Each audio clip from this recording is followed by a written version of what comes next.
Ben, il arrive à enchaîner parce que, un, il n'a pas de problème, et deux, il est très performant.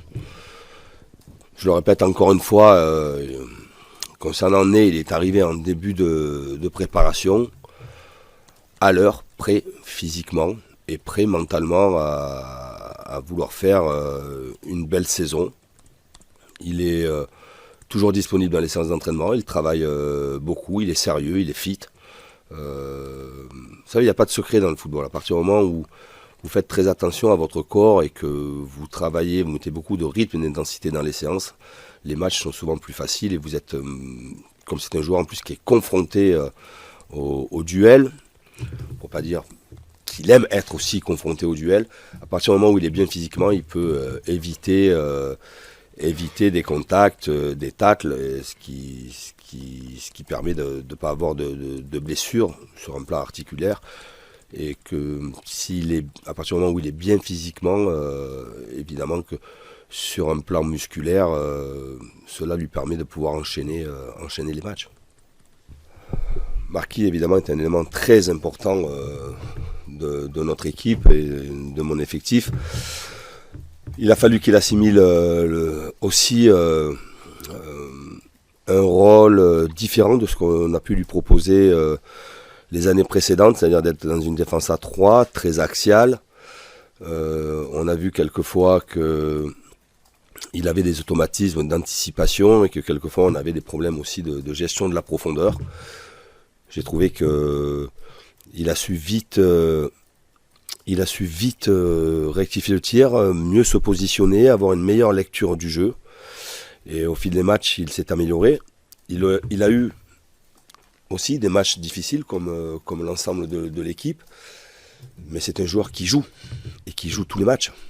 Et automatiquement, avec l'enchaînement, il peut y avoir un peu de fatigue, un peu de déconcentration liée, ou une mauvaise analyse d'une situation liée à des efforts importants. C'est le joueur qui gère le plus souvent chez nous la profondeur, ce qui génère beaucoup de courses à très haute intensité qu'il doit souvent répéter.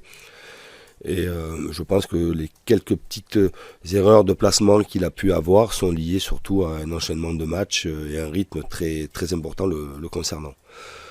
Évidemment, quand on est passé dans une défense à 4, il a évidemment beaucoup plus de repères et à la fois lui, il a ce repère dans cette défense à 4 et c'est aussi important pour lui d'avoir devant lui Marco, puisque ça fait maintenant de nombreuses années qu'ils évoluent ensemble.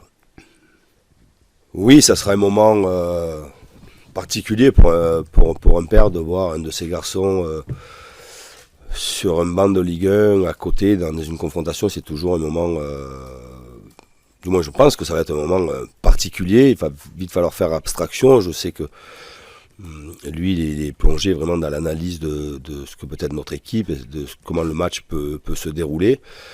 C'est un garçon passionné par le football, qui n'a pas eu une carrière qu'il aurait pu penser avoir par rapport aux qualités qu'il avait. Il n'est pas passé tout simplement pour des raisons physiques. Il s'est vite projeté dans une carrière d'éducateur, de formateur, et de par ses rencontres et son parcours, il a été appelé à être l'adjoint d'Olivier Pantaloni. Il est indépendant, très indépendant. On en parle assez souvent en famille. Il a des références qui sont autres que pas les références de son père. Il étudie beaucoup, il analyse beaucoup.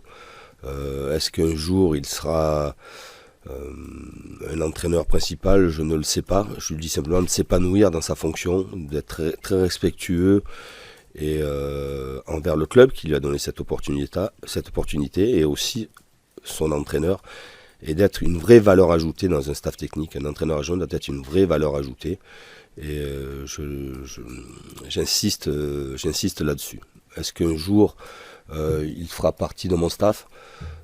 Il est très jeune, j'ai déjà beaucoup entraîné, donc je ne sais pas. C'est possible. Je pense qu'on n'était pas très prévisible sur le match de Marseille. Et je pense en toute honnêteté, même si l'Olympique de Marseille a fait un bon match, nous méritions de marquer beaucoup plus de buts.